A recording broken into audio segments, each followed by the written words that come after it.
and we're going to start with what leaders are asking. Every issue, I open with a real question pulled from a coaching conversation, one of our programs, or in this case, it was simply a walk. This month, it came from watching a leader say something that I hadn't expected.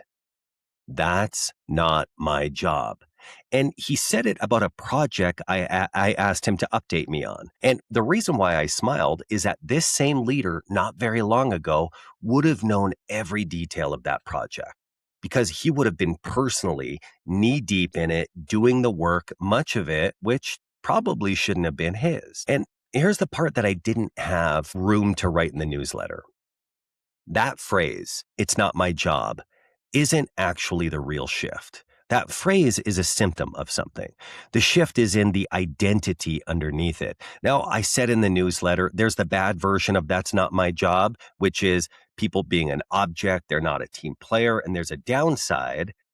But the upside here is all around the identity underneath it. And let me explain. Most senior leaders who overfunction aren't doing it because they're confused about the scope of their role. They know what their job is. They could write it out on a napkin. They keep carrying other people's work because somewhere in their career, the version of them that did everything is the version that got promoted, got praised, rewarded, and it's what made them indispensable.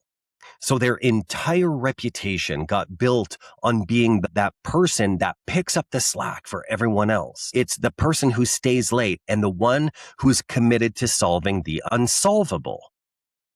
But then over time, they eventually wonder why their leadership feels so heavy. And it's because here's what nobody tells these leaders.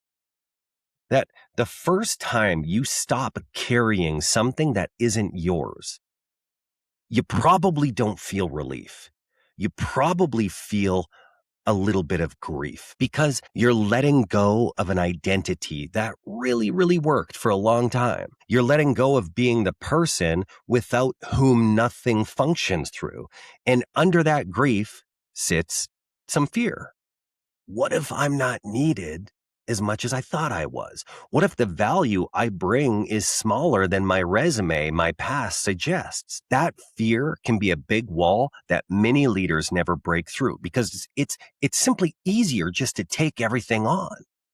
So here's the practical work as you consider this. I want you to consider a single piece of work you're currently carrying that you know in your gut belongs to someone else on your team. You don't need to reflect on it. You already know what it is. It's probably coming to mind as you hear me talking right now, because it's been sitting in the back of your head the whole time I started talking about this. This is the thing that you need to have a conversation about. Not a soft, "hey, can you take a little bit more off my plate?" Not that type of suggestion. I mean an actual handover. Something like, "hey, I've been holding this. It's yours now. Here's the support I can offer you. Here's what I won't be doing anymore. When can we really walk through it?" That conversation is uncomfortable, but it's uncomfortable on purpose.